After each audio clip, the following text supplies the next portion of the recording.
ತಗೊಂಡಾಯ್ತು ಇದಾಯ್ತು. ಆದ್ರೆ ಸ್ಕೂಲ್ ಮಕ್ಳಿಗೆ ಎಷ್ಟು ತೊಂದರೆ ಆಗ್ತಾ ಇದೆ. ಸ್ಕೂಲ್ ಒಳಗಡೆ ಬಂದು ಇಂಜೆಕ್ಷನ್ ತಗೊಂತಾ ಇದಾರೆ ಅಂತ ಪೊಲೀಸ್ ಸ್ಟೇಷನ್ಗೆ ಬನಶಂಕರಿ ಪೊಲೀಸ್ ಸ್ಟೇಷನ್ ಕೊಟ್ರೆ ಇದು ಡೈಲಿ ನಡೆಯೋದೇ, ಇದು ನಮ್ಗೆ ತಡೆಯಕ್ಕಾಗಲ್ಲ ಅಂತ ಬೇಜವಾಬ್ದಾರಿ ತರ ಉತ್ತರ ಕೊಡ್ತಾರೆ. ಇದು ನಮ್ಮ ಪೊಲೀಸ್ ಇಲಾಖೆ. ಬೇರೆದಾದ್ರೆ ಈ ಲ್ಯಾಂಡ್ ಮಾಫಿಯಾಗಳ್ದು ಅದಾದ್ರೆ ಇದಾದ್ರೆ ಹೋಗಿ ಇಮಿಡಿಯೇಟ್ ಆಗಿ ಕರ್ಕೊಂಡ್ ಬಂದ್ಬಿಡ್ತಾರೆ, ಡೀಲ್ ಮಾಡ್ಕೊಂಡ್ ಬಂದ್ರೆ ದುಡ್ಡು ಬರೋಂತದ್ರಲ್ಲಿ ಇಲ್ಲಿ ಮಕ್ಕಳು ಭವಿಷ್ಯ ಹಾಳಾಗ್ತಾ ಇದೆ. ಇವ್ರ ಮಕ್ಕಳು ಇದೇ ಸ್ಕೂಲಲ್ಲಿ ಓದ್ತಾ ಇದ್ದಾಗ ಅಥವಾ ಅವ್ರ ಮಕ್ಕಳು ಸ್ಕೂಲಲ್ಲಿ ಈ ತರ ಆಗ್ತಿದ್ದಾಗ ಇವ್ರು ಇದೇ ತರ ಕಣ್ಣು ಮುಚ್ಕೊಂಡು ನಿಂತಿದ್ರ? ಇಲ್ಲ. ಈ ಮಕ್ಕಳು ಬಡವ್ರ ಮಕ್ಕಳು ಏನ್ ಟ್ಯಾಕ್ಸ್ ಕಟ್ಟಲ್ವಾ?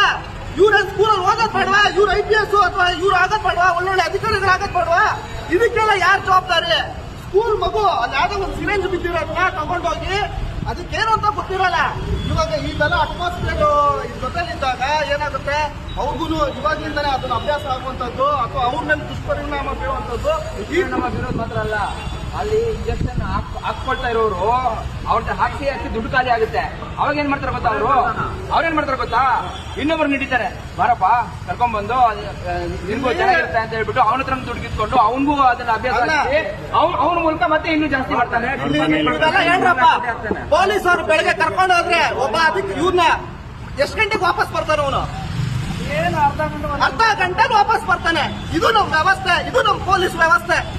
ಕಂಪ್ಲೇಂಟ್ ಕೊಡಕ್ ಹೋದ್ರೆ ಇವರು ಇಲ್ಲ ಇದು ನಡೀತಾನೆ ಇರುತ್ತೆ, ಇದ್ರಲ್ಲಿ ಏನು ನಾವು ಮಾಡಕ್ಕಾಗಲ್ಲ. ಇಲ್ಲಿರೋ ಪೊಲೀಸರು ಬೆಳಗ್ಗೆ ನನಗೆ ತೋರ್ಸ್ರಪ್ಪ ಅವ್ರನ್ನ ತೋರಿಸಿ ಬೆಳಗ್ಗೆ ಕೇಳಿದ್ರೆ ಇದು ನಮಗ್ ಬರಲ್ಲ, ಡ್ರಗ್ ಅವ್ರಿಗೆ ಬರುತ್ತೆ, ಡ್ರಗ್ ಅವ್ರಿಗೆ ಕೊಡ್ಬೇಕು ನೀವು ಅಂತಾರೆ. ಇಲ್ಲಿ ಅಧಿಕಾರಿಗಳು ಲ್ಯಾಂಡ್ ಲಿಟಿಗೇಷನ್